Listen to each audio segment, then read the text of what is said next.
Happy Black History Month. So excited. I love Black History Month, American Black History Month, but also British Black History Month because it's just a really great time to really focus on the good things that we have achieved as a people, and over history, over time, and to learn more and to conscientiously learn more about our people and just all of the things that we have done that we often don't learn about or hear about in school or really anywhere. So I am really, really excited about my project for this Black History Month because I'm actually in Nigeria right now, and my dad is a history professor, and I decided that it's about freaking time that I read some of his history textbooks and share some of like the facts that he has about Nigerian history. So here's one of his books that I'm going to be using this Black History Month, which I'm really, really excited about. But I'm going to be talking basically this month about various aspects of Nigerian history, different cultural groups within Nigeria, and just about the stuff that we have done as a people. Because the thing is, and I think that this is really important to share, just because the thing is that a lot of, even though Egypt gets a lot of praise in a lot of circles when it comes to African history, there are other parts of Africa that have a beautiful, rich, deep history, and I don't feel like there's enough said about this history. And I don't blame anyone in the West really for this, well, you know, aside from Western supremacy.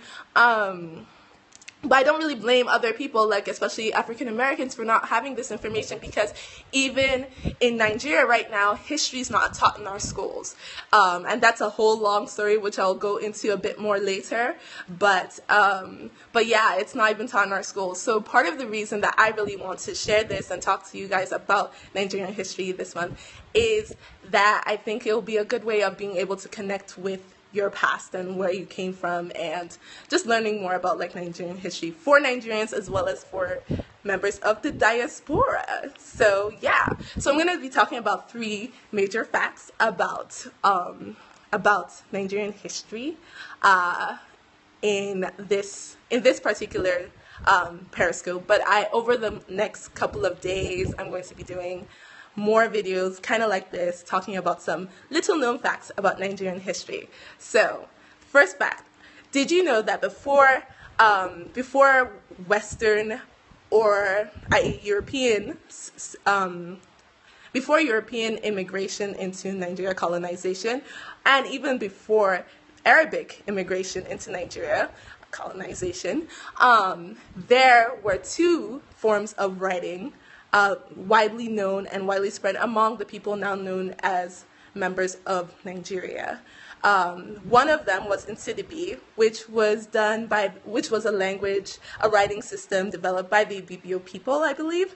And the other one, it was a form of language developed by the Ibibio people. And then the other one was it doesn't have a name, but it was a form of writing that was developed and widely used by the Nupe people, by the Benin people, by the Benin people, Edo Kingdom, as well as the Nupe people, prior to the arrival of Arabic in Nigeria, in the northern parts of Nigeria. So that's like one of the facts, which I had no idea of until recently, until I started reading about it, because I feel like a lot of the time people expect that there wasn't a lot of writing done prior to colonization, but there is a lot of writing that was discovered, and it actually exists in some museums in the north as of now. So that's really cool, and that's actually one of the sources for this book. And another fact, the second fact, was that in 600 AD, by 600 AD, there were Iron Age. That was like, there was proof and evidence of Iron Age settlements and Iron Age civilization, an Iron Age an Iron Age part of history in Nigeria that you could see, especially from our bronze and iron sculptures that were developed and found as early as 600 AD.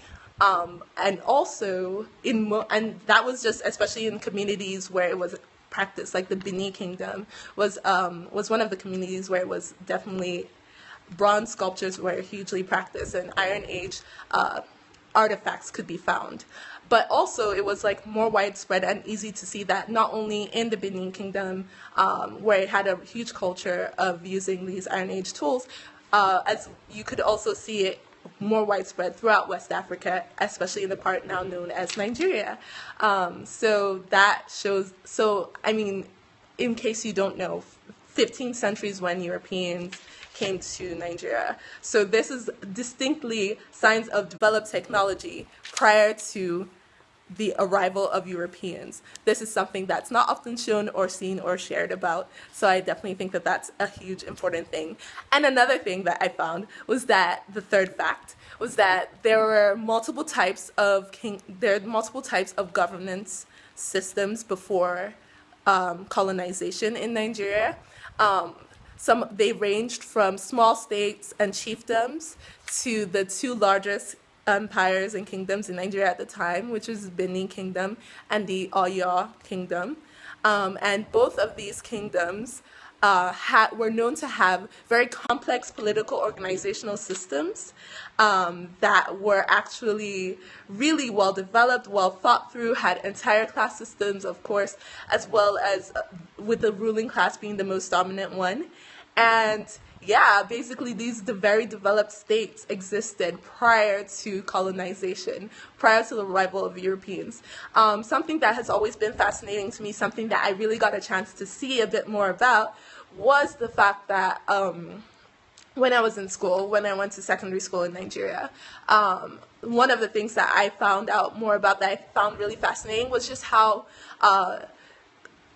British colonization and British governance in Nigeria very depending, and its effectiveness very depending on the various forms of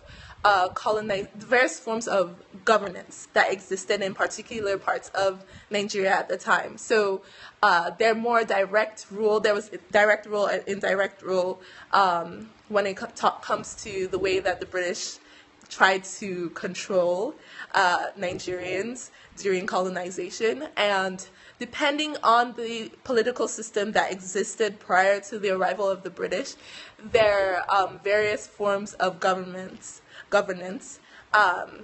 were less effective or more effective depending on the various forms of governance. So this is something I'm definitely going to go into a bit more in future videos, more about just like Nigeria prior to colonization. That's what I'm going to address more of first, and then I will go on to Nigeria in the 18th century, and then Nigeria in the 19th century. And I'm just going to look into all of this and like really talk with you guys a bit about what Nigerian history was like prior to the arrival of the Europeans, and also what Nigerian history was like after and during colonization.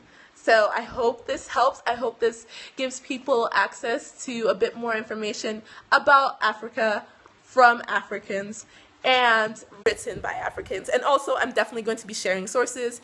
Here's the one I'm reading right now, History of Nigeria, Nigeria before 1800 AD. And it was actually written by T. Falola, A. Mahadi, M. Uhomoibi, and U. Anyanwu. And yeah, it's a really good book. I highly recommend checking it out if you can. And I will try to tweet more resources, African resources. And I hope that I'll get to talk to you guys a bit more about this in the next couple of days. All right, thanks. Bye.